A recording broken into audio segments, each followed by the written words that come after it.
कृषि एवं किसान कल्याण मंत्रालय भारत सरकार द्वारा प्रायोजित कार्यक्रम किसान की बात।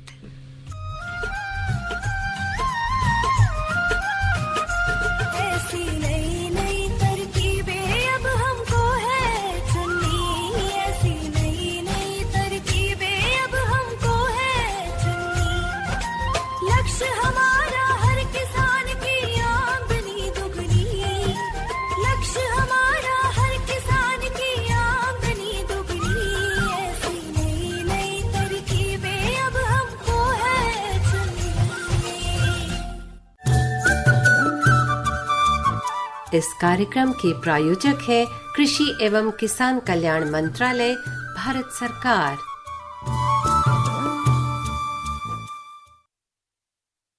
अरे अरे अरे क्या कर रहा है?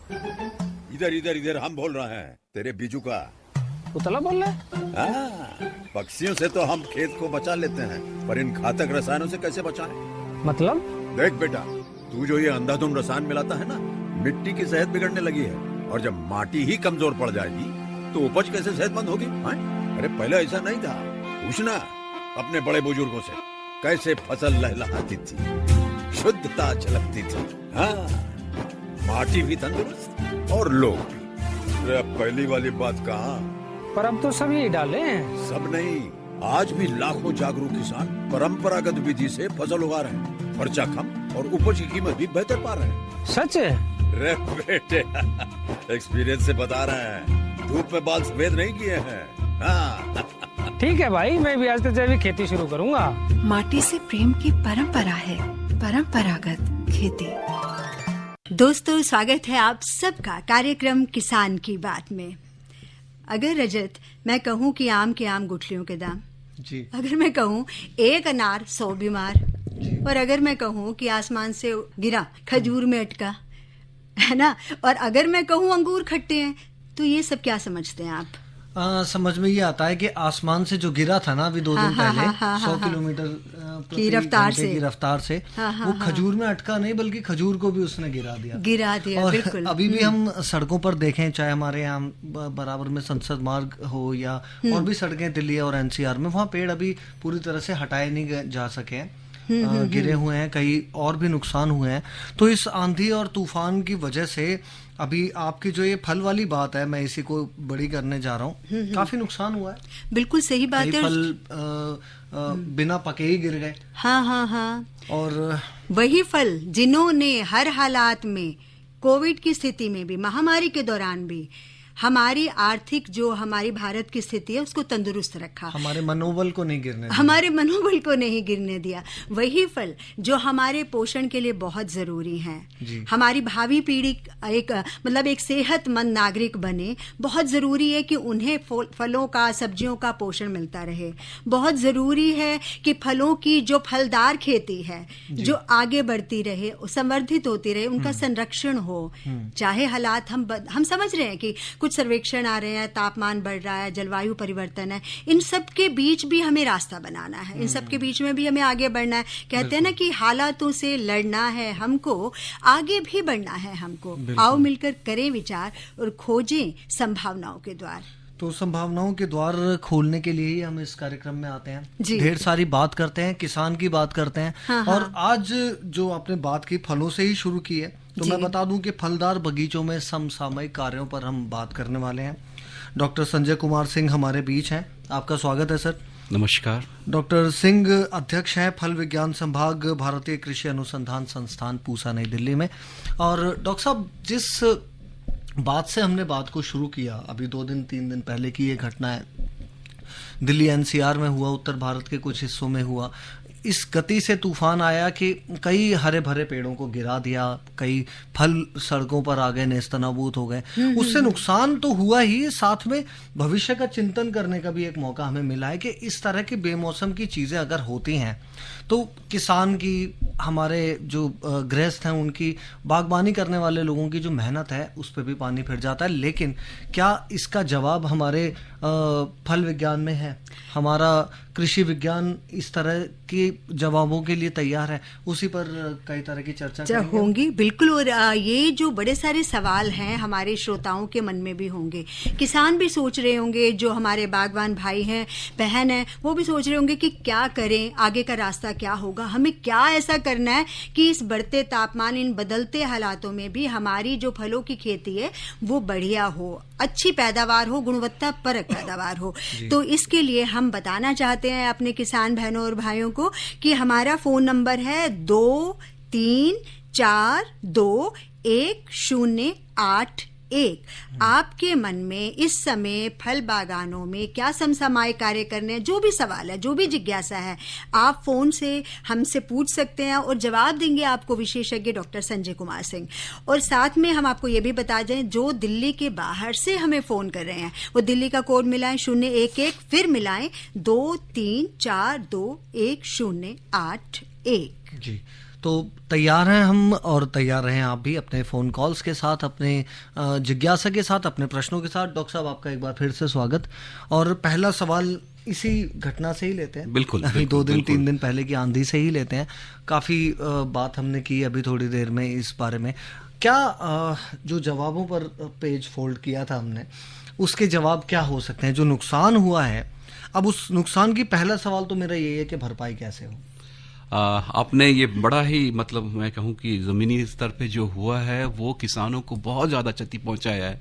और ये वर्ष ऐसा रहा है कि मार्च के महीने में तीसरे सप्ताह में बिल्कुल से 3-4 दिन की ऐसी गर्मी हुई कि बहुत ज़्यादा पूरे उत्तरी भारत में जो आम है, जो लगे हुए थे फल, सारे जड़ गए।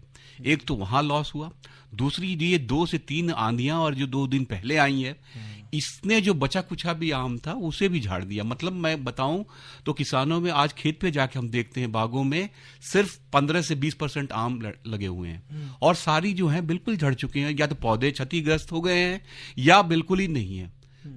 तो यहाँ सबसे पहले किसान जिसके पास जो किस्में उन्होंने लगा रखी हैं, जो बड़े साइज के थे, जहाँ उनको लॉस ज़्यादा हुआ है, वो अपने डिस्ट्रिक्ट हॉर्टिकल्चर ऑफिसर जो होते हैं उनसे संपर्क में आए, उनसे उस क्षति को, उसका जो है उन्हें अनुमान लगा के उसको देना होगा। जो हमारी जो इंश्योरेंस कंपनियां हैं जिससे उनको इससे जो क्षति है उसके रूप से अनुदान मिल पाएगा, ये उसको एवरेज निकाल के देते हैं, जिससे कि कितना क्षति हुआ है उसके अनुपात में उनको एकड़ वाइज या जितना उन्होंने बाग लगाया है उसके हिसाब से उसको धनराशि उपलब्ध कराई जाती है, जिससे वो क्षति को बेयर कर सके।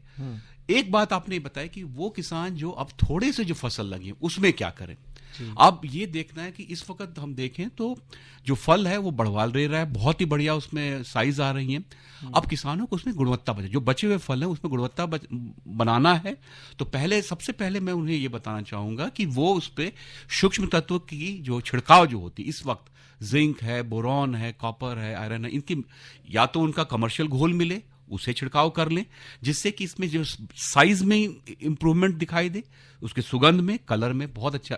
तो ये सारी चीजें उन्हें करनी पड़ेगी, तब जाके ये जो फल जो बचे हैं उनमें अच्छी ग्रोथ दिखाई देगी, साइज भी बढ़ेंगे और कुछ उन्हें अगर उसे मार्केट में ले जाते हैं तो अच्छे कीमत पे भी बिकेंगे। एक बात मैं और कहना चाहूंगा, अगर उन्होंने मतलब उसमें सुगंध बढ़ाना है या उसमें कुछ हलास है, उसमें कमी आ रही है, मिट्टी में कुछ कमी रह गई है, तो उस पर पोटेशियम सल्फेट एक लवण आता है, ये खाद है हमारा, ये 2 ग्राम प्रति लीटर के हिसाब से उसमें छिड़काव कर दें, जिससे कि उसमें साइज के साथ साथ उसमें जो मैं कहता हूं कि जो आम को देखते ही आप ललचा जाएं उस तरह की उसमें क्वालिटीज दिखने लगती है, कलर सुधर जाएगा, खुशबू सुधर जाएगी और बहुत ही बढ़िया साइज बनेगा। तो ये 2 चीज वो कर लें तो उसमें जो बचा हुआ जो फल है उसमें सुधार हो सकेगा। बिल्कुल, गुणवत्ता बढ़ जाएगी तो उनका जो दाम है वो भी अच्छे मिलेंगे और कुछ क्षतिपूर्ति अपने आप से भी हो सकती है।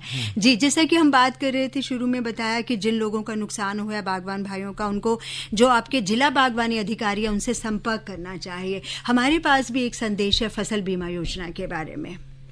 बिल्कुल, रुकते हैं और इस संदेश को लेते हैं। हर जोखिम से निकल कर फसल आए, सुरक्षित हो जाए,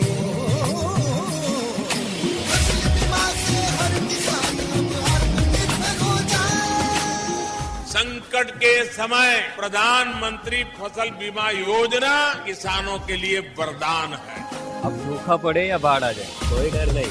अब ओले पड़े या कीट पतंगे फसल खा जाए कोई फिक्र नहीं, क्योंकि हमने लिया है प्रधानमंत्री फसल बीमा।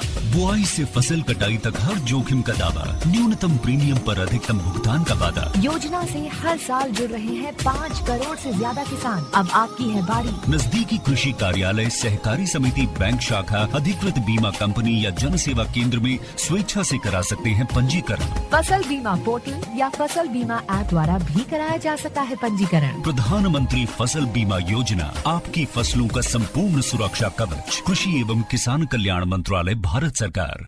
लौटते हैं एक बार फिर से अपने प्रश्नों की तरफ, अपने आज के मुद्दे की तरफ। डॉक्टर साहब, इन दिनों पहला सवाल तो मैं ये जानना चाहूँगा, अभी आंधी पर हमने बात की, आम की जो वस्तु स्थिति है उसके बारे में आपने बताया। अभी कौन से ऐसे पौधे हैं जो फलों से लदे हुए हैं, जिन्हें खास नुकसान नहीं हुआ और उन्हें किसी खास देखभाल की ज़रूरत हो? अभी जैसा कि हम देख पाते हैं, ये इस वक्त अमरूद एक बहुत ही जो बरसाती फसल है वो बिल्कुल लदे हुए होंगे और उसमें फल जो है बढ़वार ले रही होंगी। जैसा कि हम जानते हैं कि बरसाती फसल आमतौर पे हम मना करते हैं किसानों को नहीं लेने के लिए, चूंकि उसमें आपने देखा होगा उसमें फल मक्खी जो है वो लग जाती है और सूढ़ियाँ सी बन जाती हैं और बहुत ही मैं कहूँ बेस्वाद फल बनता है। तो इस समय जो किसान इसके काश्त ले रहे हैं, इस फसल को ले रहे हैं, तो उन्हें करना यह है कि उनकी गुणवत्ता को किस तरह बनाए रखें। सर्वप्रथम मैं कहना चाहूंगा कि उन्हें फल मक्खी से बचाना है और इसके लिए एक रोगर नाम की दवा आती है जो 2 मिलीलीटर प्रति लीटर के हिसाब से वो छिड़काव कर दें और जैसे ही फल पकने की ओर जाएगा जुलाई के आसपास, तब इस पे नहीं करना है ये जो मैं कहूँ जो केमिकल वाली दवा है ये नहीं करना है। तब वो नीम जो का तेल जो है उसके छिड़काव को करना है, उसके पानी बनाकर घोल बना के छिड़काव करते हैं जिससे कि ये फलों में ना जाए इसका अंश और किसान जब उसे बाजार में ले जाए जो लोग खाएं वो बीमार न पड़े।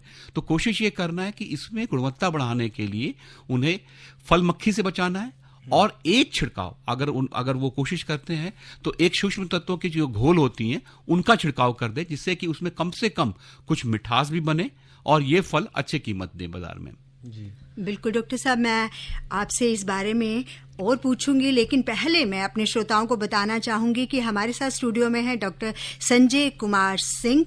आप हैं फल विज्ञान संभाग, भारतीय कृषि अनुसंधान संस्थान पूसा से, और आप नंबर है हमारा फ़ोन नंबर 23421081। इस समय फलदार वृक्षों के लिए बागानों में क्या समसामयिक कार्य करने हैं, इस बारे में अगर आपका कोई सवाल है, आप कुछ जानना चाहते हैं, तो आपके फ़ोन की हमें प्रतीक्षा है। आप फ़ोन करें और सीधे विशेषज्ञ से जानकारी हासिल करें। नंबर एक बार फिर बताऊंगी, 23421081। डॉक्टर साहब, हम बात कर रहे थे बारिश की, जो अमरूद की फसल की। अच्छा डॉक्टर साहब, अगर कुछ किसान भाई, कुछ बागवान भाई ये चाहते हैं कि फसल भले कम मिले, भर के ना मिले, लेकिन गुणवत्ता परक मिले, तो उसके लिए उन्हें क्या करना चाहिए अमरूद की फसल में? अभी अब सर्वप्रथम मैं चाहूंगा कि उसमें जैसे कि मैंने पहले बताया, फल मक्खी के लिए उन्हें नियंत्रण करना ही पड़ेगा। ये यहाँ वो जो कहते हैं समेकित जो है कीटनाशी है या और भी कोई रोग है या फफूंद है, इससे बचाना है, तो ये प्रणाली वो अपनाएं।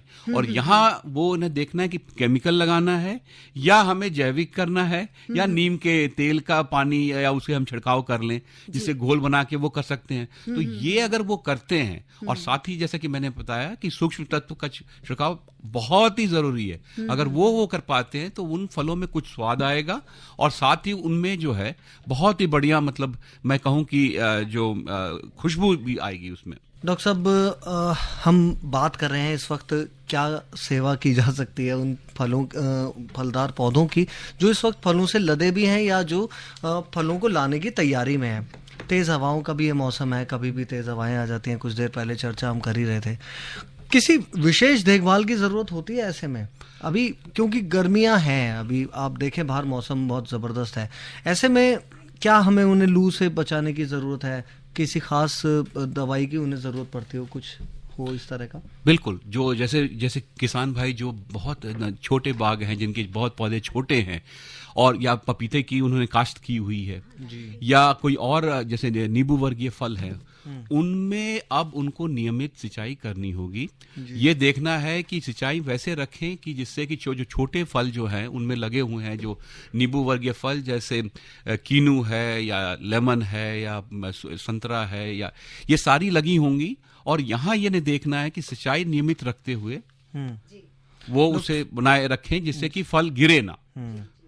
डॉक्टर साहब, एक श्रोता मित्र जुड़े हमारे साथ, जरा देखते हैं क्या सवाल है, क्या जिज्ञासा है इनके पास। हेलो। हाँ जी डॉक्टर साहब नमस्कार। मैं आपसे दो बातें पूछना चाहूँगा। जैसे कि हमें, जैसे आपके पूसा इंस्टीट्यूट से अमरूद के पौधे मिल जाएंगे, जैसे कि अगर हम पौधा लाल ही फल निकले वो पौधा मिल जाए, ऐसे क्या पॉसिबल है? और दूसरी बात ये पूछूंगा, जैसे कि आम इस समय काफी नुकसान हुआ, आप जो जानकारी दे रहे हैं, तो इसका मतलब है कि मार्केट में इस समय आम जो आएगा तो उसकी उत्पादन क्षमता तो कम ही होगी और दाम बढ़ने की काफी उम्मीद लग रही है। बिल्कुल बिल्कुल। जैसा कि आपने पूछा कि अमरूद में लाल गूदे वाली किस्में, ये किस्में काफ़ी अब प्रचलित हो रही हैं, जो ये प्रसंस्करण में जाती हैं। ये तो अभी जो है हमारे लखनऊ में जो हमारा केंद्रीय बागवानी उपोषण संस्थान है, वहाँ से एक किस्म है ललित, और हरियाणा कृषि विश्वविद्यालय वहाँ से एक है किस्म हिसार सुरखा। ये दो ऐसी किस्में हैं जो अंदर में बिल्कुल गूदा जो उनका बिल्कुल लाल सा होता है, और ये प्रसंस्करण के लिए जाता है, और ये काफ़ी प्रचलित भी है। फल थोड़ा छोटा होता है, लेकिन ये अब किसान इसलिए लगा रहे हैं कि चूंकि इसके डिब्बाबंदी शुरू हो गई है, टेट्रा पैक्स मिल रहा है या जूस के जो डब्बे मिल रहे हैं, आरटीएस बन रहा है, तो ये एक संभावनाओं को हमें एक नया संभावना दिया है हमें। साथ ही जैसा कि आपने पूछा कि जो आम है वो जैसे काफ़ी क्षतिग्रस्त हो गई, फसल खाली 10 से 15% या 20% तक बचे हुए हैं, और उनमें जैसा कि पहले बताया कि किसान जो अगर फसल बीमा से जुड़े हुए लोग हैं, उन्हें पहले उनका लॉस का असेसमेंट करवाना होगा डीएचओ के द्वारा, और उसके बाद ही वो डिस्ट्रिक्ट लेवल पे जाएगा। फिर उनके उसके हिसाब से क्षति के हिसाब से उन्हें जो भी अनुदान मिलेगा सरकार के इस बीमा के अंतर्गत वो मिल पाएगा। तो आम जो है हमारे यहाँ पूसा में प्राय जो हम लोगों ने कोशिश किया है कि जो किसान हमारे यहाँ आते हैं वो जो हमारे से विकसित जो किस्में हैं, जैसे पुरानी किस्में हैं आम्रपाली, मल्लिका, उसके बाद लाल छिलके वाली जो किस्में हैं जो निर्यात के लिए उपयुक्त हैं, जैसा कि अरुणिमा है, सूर्या है, प्रतिभा, पीताम्बर, लालिमा, ये इत्यादि किस्में जो हैं ये एक्सपोर्ट मार्केट को ध्यान में रख के बनाया गया है, जिससे कि इसमें भंडारण क्षमता भी अच्छी है और इसमें खट्टा मीठा स्वाद होता है। तो इसलिए इन पौधों को प्राप्त करने के लिए, क्योंकि पूसा हमारे पास बहुत ही छोटा नर्सरी है, हमारी कोशिश रहती है कि हर एक किसान जो हमारे को लिखता है तो उसे एक एक पौधा या दो पौधा इन किस्मों के, क्योंकि हमारे को कश्मीर से कन्याकुमारी तक डिमांड आती है, और हमारी कोशिश ये रहती है कि कोई भी किसान, ये सितंबर माह से हम पहली बुकिंग शुरू करते हैं, और 1 अगस्त से माने अगले साल हम इसकी उपलब्धता करते, जब बरसात हो जाती है, मानसूनी बरसात हो जाती है, उसके बाद लगाने का समय होता है, तो उस वक्त उपलब्धता इसकी करवाते हैं जिससे कि ये जाए तो लगे और किसान इसका फर्दर प्रसारण कर सके। तो कोशिश करिए कि जो आप पौधा प्राप्त करना चाहते हैं हमसे, उसके लिए एक अर्जी हमारे डिपार्टमेंट के नाम से लिख के भेज दीजिए, और उसमें आधार नंबर और अपना पूरा पता और मोबाइल नंबर ये जरूर लिखें, जिससे कि ये आप जो नर्सरी इंचार्ज है उसके पास रिकॉर्ड होगा, और जैसे आपकी वरीयता आएगी आप सूचित करके ये पौधा आप यहाँ से ले जा सकते हैं। जी बिल्कुल। और जैसे कि हमने बात की अमरूद के बारे में, तो हम बात आगे करना चाहते हैं अंगूर के बारे में। बिल्कुल। तो अभी अंगूरों की क्या स्थिति है? अंगूर इस वक्त जो है अब पकने को आ चुका है, और ये जो मानसूनी बारिश हो रही है ये बिल्कुल ही मतलब अंगूर के उत्पादन में एक बाधा पहुंचाती है, और प्राय ये देखा गया है कि इस पे बारिश होने से दाने फटने लगते हैं और उनमें फफूंद रोग लगना। तो किसान भाई अभी इस वक्त क्या करें कि एक छिड़काव जो है, एक इथरल नामक दवा आती है, उसका जो है 200 ppm का घोल बना के उस पर छिड़काव कर दें, जिससे कि पकने की क्षमता जो है उसकी थोड़ी पहली हो जाए। पहले हो जाने का मतलब ये है कि अगर जून के 10 तारीख तक पक के तैयार हो जाए तो अपनी उत्पाद को लेके बाजार में जा सकता है और बेच सकता। अन्यथा अगर मानसूनी बारिश शुरू हो जाती है तब उन्हें काफी लॉस हो जाता है। हेलो, नमस्ते जी। नमस्कार जी, मैं राम मेहर बोल रहा हूँ। जी राम मेहर जी, कहाँ से बोल रहे हैं? चरखी दादरी डिस्ट्रिक्ट। चरखी दादरी से हैं, हरियाणा से। पूछिए अपना सवाल राम मेहर जी। हाँ जी, मैं ये पूछ रहा था, नींबू के पौधे में फल नहीं आया। मैं जान सकता हूँ ये पौधा आपने कहाँ से प्राप्त किए थे लगाने के लिए बाग में? ये कोई नर्सरी से लिया था? नहीं, ये कलमी पौधे थे या बीजू पौधे थे? नहीं जी, लिया तो नर्सरी से था। है कि अगर आप सरकारी नर्सरियों से नहीं लेते हैं तो जो प्राइवेट नर्सरी बीजू पौधे दे देते हैं और इसमें बहुत ज्यादा समय लगता है। ये करीबन 6 से 7 साल लगेगा तब जाके इसमें जाके पहले पुष्पन दिखाई देगी। तो अगर वो कलमी होगा, ठीक है, तो उसमें तीसरे चौथे साल से उसमें फलक शुरू हो जाती है। लेकिन ये जो आप पौधा बता रहे हो इसमें अगर नहीं है, इसका मतलब है कि वो पौधा बीजू है।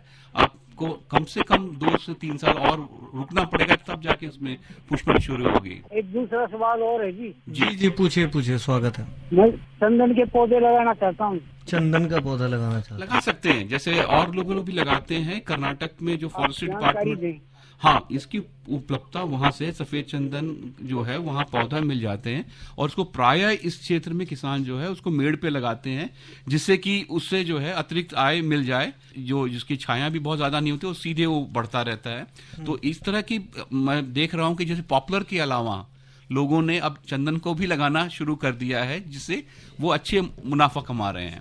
उम्मीद है आपकी जिज्ञासाओं की तृप्ति हो गई होगी। कॉल पे जुड़ने के लिए धन्यवाद। डॉक्टर साहब, काफ़ी दिलचस्प रही है प्रश्न श्रृंखला इनकी।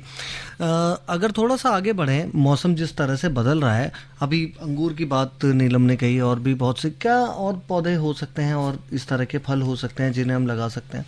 कोई सजेशन आपके? ये समय है जो मैं किसानों के लिए कहूँ, जो नए बाग लगाना चाहते हैं उनके लिए एकदम बिल्कुल ही उपयुक्त समय है, जिसमें बाग स्थापना की तैयारी करनी होती है। इस समय जैसे उन्होंने अपने जिस खेत में वो नया बाग स्थापित करना चाहते हैं उसमें खड्ड की तैयारी, सबसे पहला मैं बताऊं कि उसकी तैयारी उनको बहुत, ये मई और जून का महीना जो होता है इसमें जो है खड्ड की तैयारी करके, और यही हमारे किसान जो हैं कई बार फेल हो जाते हैं। वो डायरेक्ट पौधों को नर्सरी से खरीद के लगाते हैं, जिससे कि पौधे में ना अच्छी बढ़वार होती है ना उसमें समय पे फलत होती है। तो इस वक्त जो है जैसे छोटे पौधे हैं, नींबू वर्गीय है या आड़ू है या इस तरह के पौधे हैं, उनको जब हम लगाते हैं तो 2.5 गुना जो फिट जो होता है उसके हिसाब से जी, माने 75 सेंटीमीटर पे आप लगा ले। और तो दूसरे पौधे होते हैं उनको 3 फुट और 3 फुट गहराई तक खोदते हैं। तो मैं इसमें बताना चाहूंगा जैसे खड्ड की तैयारी, इसमें किसान जो है अगर उसकी भूमि की क्षमता अच्छी है और उसके जो गुणवत्ता वगैरह उन्होंने मानक अपने बनवा लिए हैं, जो सॉइल टेस्टिंग लैब से उससे अगर ले रखी है, तो उसमें इन क्षेत्रों में देखा गया कि प्राय क्षारीपन बहुत ज्यादा है। तो यहाँ मैं किसानों को हमेशा सलाह देता हूं कि जब गड्ढे की तैयारी करते हैं तो उसमें कम से कम 1-1.5 किलो जिप्सम जरूर डालें, वर्मी कंपोस्ट जो है कम से कम 2-2.5 किलो, और साथ ही 200 ग्राम DAP डाल के मिला के और इसको पूरा भर दें। और उसको सींचने के लिए क्लोरोपाइरिफॉस एक दवा सी आती है, नीम की खली अगर आपको नहीं उपलब्ध है, क्लोरोपाइरिफॉस 2 मिलीलीटर प्रति लीटर के हिसाब से 10 लीटर के आसपास डाल दें, जिससे सींचने के बाद वो खड्ड बिल्कुल तैयार हो जाए। और ये बरसात मीन्स मैं ऐसा कहूंगा कि जुलाई में बिल्कुल तैयार हो जाता है, जब आप उसमें नए पौधों को जब रस्सी लगा के उसकी रुपाई करते हैं। तो खड्डे की तैयारी बहुत जरूरी है और प्रायः इस क्षेत्र में देखा गया है कि किसान यहाँ चूक कर जाता है और उसमें काफी दिक्कतें बाद में आती हैं जो वो समझ पाता है। जब तक डॉक्टर साहब एक कॉलर मित्र जुड़े हैं हमारे साथ। हेलो सर, नमस्ते सर, मैं स्टूडेंट हूँ सर। मैं ये कहना चाह रहा हूँ सर, मैंने ना अनार का पौधा सरकारी नर्सरी से लिया था जी सर, 12 इंच के गमले में इस टाइम तो 2 साल हो गए सर। उसमें फल तो आता है बट ना वो छोटा फल आ रहा है। अच्छा। और सर एक नींबू का ही पौधा लाया था मैं, वो 20 लीटर की बाल्टी में है। उसमें सर नींबू आए थे पिछली बार, मगर वो फट गए थे सारे। इस बार सर एक नींबू आया है, मगर वो अभी ऐसी है ना बढ़ रहा है ना वो। ये दोनों जो समस्याएं आपने बताई बहुत लाजमी है कि इस क्षेत्रों में, जैसा कि मैंने बताया पहले भी, कि इन क्षेत्रों में जिंक, बोरॉन, ये जो सूक्ष्म तत्व हैं इनकी बहुत ज्यादा कमी है मिट्टी में। और यही वजह है कि जो आपके जो फल फट रहे हैं उसमें जिंक की कमी है। तो यहाँ मैं किसानों को बताना चाहूंगा कि अगर छोटे पौधे हैं तो उस पे आप 2 ग्राम प्रति लीटर के हिसाब से जिंक सल्फेट, ये लवण मिलता है, और इसको घोल के और उतना ही चूना डाल के इसको छान के और पौधों पे छिड़काव कर दें। यदि यह नहीं कर पाते हैं तो करीब 100 से 200 ग्राम पौधे की एज के हिसाब से उसके जड़ में आप मिलवा दें। जो आप नॉर्मल जो वर्मी कंपोस्ट और खाद इत्यादि डालते हैं तो साथ मिलवा दें, जिससे कि ये जो फल लगे ये फटे ना। और इनमें देखा जाएगा तो जो फलों की जो आकार हैं उनके में बहुत ज्यादा सुधार होगा। जो फल छोटे रह जाते हैं उसका मुख्य कारण है जिंक और बोरॉन की कमी। ठीक है, तो ये दोनों जो विधियां जो मैंने बता दी, जो ये इसे जरूर अपनाएं, जिससे कि आपके जो ये जो पौध हैं इसमें फल फटे ना और वो बना रहेगा। डॉक्टर साहब, नर्सरी के बारे में कुछ बताना चाह रहे थे आप? जैसा कि मैं बता रहा था कि इस वक्त जो नए बाग की स्थापना करते हैं किसान, उनके लिए बहुत ज़रूरी है कि खड की तैयारी के साथ साथ वो जो नए किस्में हैं, जो नवीन किस्में हैं जिनको वो लगाना चाहते हैं, उनको भी वो जो राज्य कृषि विश्वविद्यालय है या ICAR के इंस्टीट्यूट्स है, उनसे वो लेना शुरू करें और इन्हें लाकर अपने बाग पे रखें, जिससे कि ये जो है जुलाई के में जब हम इन्हें लगाना होता है तो लगा पाएं। और देखें कि किसान उन्हीं नर्सरियों से पौधा लें जो रजिस्टर्ड हो या एक्रेडिटेड हो। और यहाँ नेशनल हॉर्टिकल्चर बोर्ड, इसके अगर वेबसाइट पे जाएंगे तो उस पर रजिस्टर्ड नर्सरियाँ रहती हैं और जिनसे ये पौधा डिस्ट्रिक्ट वाइज उसमें लिखा गया है कि कौन से पौध है, उसकी उसमें जो मतलब प्रामाणिकता है कि ये पौधा या किस्म उसी किस्म का है जिससे कि वो खरीद रहा है। तो यहाँ पौधा हमेशा उच्च कोटि के लिए, और कोई भी मैं कहूँ कि प्राइवेट अनरजिस्टर्ड नर्सरी है वहाँ से पौधा ना ले।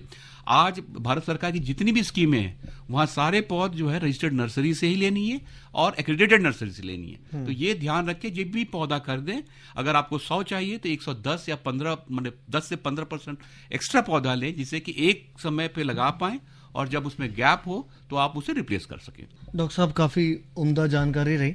जी बिल्कुल बिल्कुल सही बात है। और हमें उम्मीद है कि जो हमारे बागान भाई बहन हैं उन्होंने मतलब इसे अच्छे से समझा होगा, और जो हमारे फलदार वृक्षों के बागान हैं उनकी सामयिक देख रेख करेंगे और नए जो लगाने हैं बागान उसकी भी पूरी तैयारी करेंगे ताकि हम बारिश का पूरा लाभ उठा सके और फल जो वानिकी है, जो हमारी फल की उत्पादन क्षमता है वो अच्छी हो और बेहतर हो। और आज हमारे साथ थे डॉक्टर संजय कुमार सिंह, विशेषज्ञ फल विज्ञान संभाग, भारतीय कृषि अनुसंधान संस्थान पूसा, नई दिल्ली से। डॉक्टर साहब आपका बहुत बहुत धन्यवाद। डॉक्टर साहब फिर मिलेंगे इस वादे के साथ। बहुत बहुत नमस्कार, बहुत बहुत धन्यवाद आपका। इस कार्यक्रम के प्रायोजक थे कृषि एवं किसान कल्याण मंत्रालय, भारत सरकार।